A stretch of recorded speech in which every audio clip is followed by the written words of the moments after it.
J'avais fini ma médecine, j'avais fait mon externat, mon internat, à l'époque c'était comme ça, ici à Saint-Sacrement. J'avais connu Dr Deschaines, mais lui avait déjà rencontré Dr Fabia, qui lui avait lancé un défi, qui lui avait dit « Es-tu sûr que c'est bon les traitements que tu fais pour les cancers du sein pour les femmes? Aux femmes, est-ce qu'on les accompagne, est-ce qu'on les aide? » Alors c'est là que Dr Deschaines avait eu l'idée d'avoir une équipe, parce qu'il lui disait « Moi, je suis chirurgien. » Quand je suis à la salle d'opération, si la dame appelle, qu'elle a des inquiétudes, qu'il y a quelque chose, je ne suis pas toujours capable de la voir, je ne suis pas toujours capable de répondre. Alors, il avait décidé d'avoir une équipe, puis il trouvait que des omnipraticiens avec les chirurgiens, ça faisait une bonne équipe, que les omnis étaient plus à l'écoute des femmes. Puis il avait choisi volontairement des femmes à l'époque où on commençait, là, lui, il s'est entouré de femmes, puis il avait demandé si je voulais participer à ça. Alors, c'est comme ça qu'on a commencé. Il était très visionnaire, Dr Deschaines. Il a toujours été visionnaire. On a travaillé en ce qu'on appelle maintenant travailler en interdisciplinarité. On a travaillé comme ça avant que le mot existe. Hein? Il a toujours pensé que ça prenait beaucoup de personnes puis qu'on se parle. C'est pas juste on va l'envoyer voir un tel, on va l'envoyer voir un tel, mais on faisait déjà des réunions. C'était déjà le travail d'équipe. On avait Dr Luc Audette qui était radiologiste ici à l'hôpital, puis il y avait Dr Alexandre Meisels qui était pathologiste et cytologiste. C'était le dépistage avant le dépistage organisé comme le programme de dépistage qu'on a actuellement. On avait même des dames qui venaient, des familles ensemble ou des groupes de fermières, par exemple, de région. Des fois, ils louaient un autobus ou tout ça. Ils venaient dans la salle d'attente quand on appelait, mettons, Mme Paquette. Laquelle? Parce qu'ils étaient toutes les sœurs ou les cousines, ou tu sais, tout le monde venait ensemble. C'est un homme très humaniste. Je pense que c'est sa principale qualité. Très chaleureux avec les gens, très à l'écoute. Merci, Luc, de m'avoir fait quitter ma résidence en pédiatrie pour m'associer à ton rêve d'offrir les meilleurs services aux femmes. Cette passion-là que tu avais, tu me l'as transmise et puis j'ai beaucoup apprécié travailler avec toi. Ça a été un honneur et puis je garde un excellent souvenir. Moi, personnellement, je suis content qu'il ait finalement accepté que ce centre-là porte son nom en partie, puis aussi celui de Jacqueline. Lui et Jacqueline ont passé de très nombreuses heures à discuter du Centre des maladies du sein. Comment on fait pour partir de petit avec une grande vision? La vision de départ, c'était vraiment une vision très solide. C'était une vision de vraiment offrir les meilleurs soins possibles aux femmes avec cancer du sein, mais avec maladie du sein aussi, de façon un petit peu plus générale. Quand tu étais dans une réunion de travail avec Luc, tu savais qu'il y avait des choses intéressantes qui allaient se dire, que des décisions allaient se prendre, que des gestes allaient se poser, que des progrès allaient être faits. Alors, cette espèce de dynamisme-là qui fait en sorte que les gens se ralliaient puis étaient contents de travailler avec lui pour avancer les choses.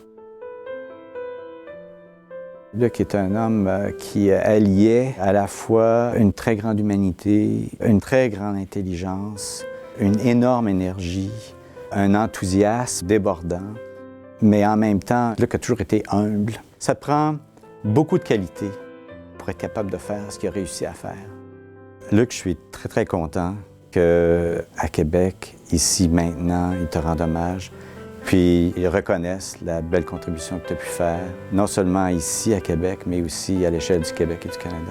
Merci encore, ça a été un plaisir de travailler avec toi pour les dernières années, puis j'espère que c'est pas fini, qu'on va pouvoir se voir encore plusieurs fois dans le futur. Moi, j'ai eu la chance de connaître le Dr Deschaines dès les années 80. Parce qu'en 1980, j'ai été nommée chef d'unité en oncologie. Donc, j'ai travaillé conjointement avec le Dr Deschaines.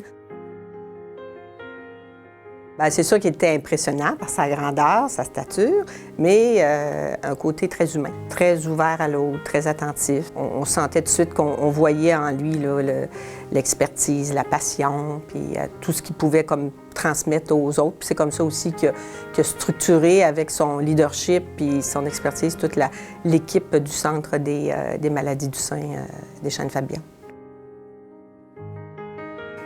Dr Deschaines, il voulait toujours qu'au fond que le Centre des maladies du sein ou l'oncologie soit à l'avant-garde. Et je me souviens qu'en 1986, on était à Montréal, Dr Deschaines et moi, à un congrès d'oncologie. Et les 3 premières journées scientifiques, c'est des journées annuelles, ça avait toujours lieu à Montréal, dans des grands hôtels et tout pour les conférences. Le docteur Lapointe a demandé au docteur Deschaines pourquoi la 4e journée scientifique ne pourrait pas avoir lieu à Québec. C'est toujours à Montréal, puis ça pourrait aussi avoir lieu dans un hôpital. Pourquoi pas dans votre hôpital, à l'hôpital Saint-Sacrement? Ça fait que le docteur Deschaines, il a répondu du tac au tac, il s'est tourné puis il dit « Pas de problème, Garde Bello va tout vous arranger ça ». Fait que c'est comme ça que 6 mois plus tard, on recevait ici à l'hôpital du Saint-Sacrement 325 infirmières en oncologie. Puis on avait des autobus nolisés de partout, de Montréal, Sherbrooke, le Bas-Saint-Laurent, le Saguenay, l'Outaouais.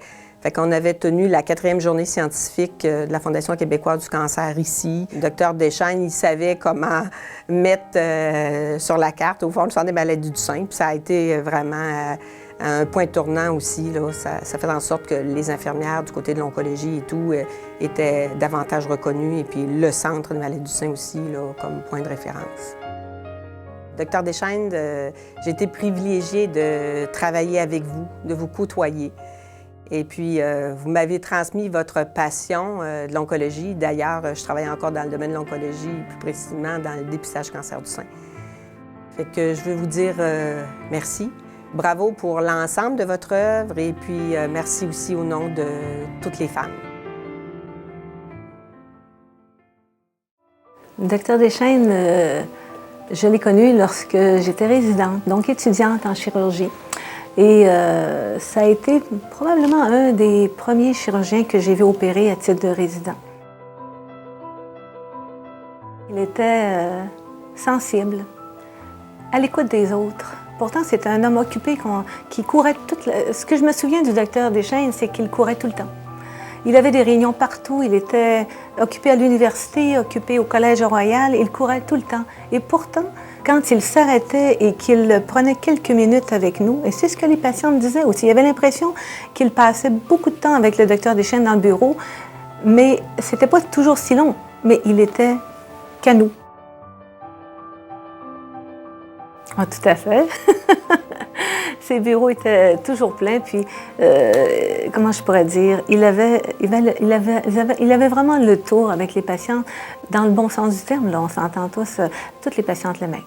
C'était vraiment incroyable de voir comment il pouvait entretenir, sa relation, elle était bonne avec ses patientes. Il savait donner le mot aussi pour l'encourager. À la fin, même s'il lui avait dit les pires nouvelles, il était capable de trouver le mot adapté à ce qu'elle présentait comme problème et comme personnalité pour l'encourager à continuer. Lorsque quelqu'un a une bonne idée, mais non seulement une bonne idée, mais la met en pratique, forme une équipe parce qu'il y croit, c'est déjà énorme.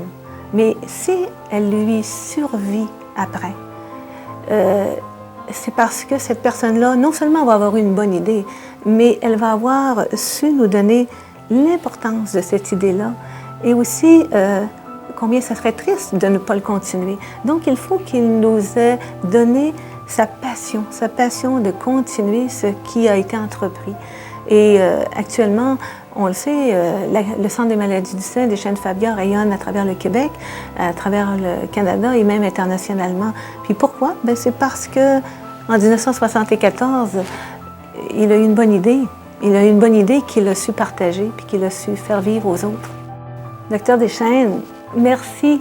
Merci d'avoir été là. Merci de m'avoir enseigné, premièrement. Merci d'avoir eu cette idée-là de fonder un centre des maladies du sein, en fait. C'est pas comme ça que vous l'aviez vu peut-être au départ, mais c'est ça que c'est devenu de façon importante. Merci aussi de nous avoir fait confiance, de toujours nous dire « vous êtes capable ». Et merci pour ça, pour cette confiance-là que vous avez su nous témoigner pendant toutes ces années. Merci.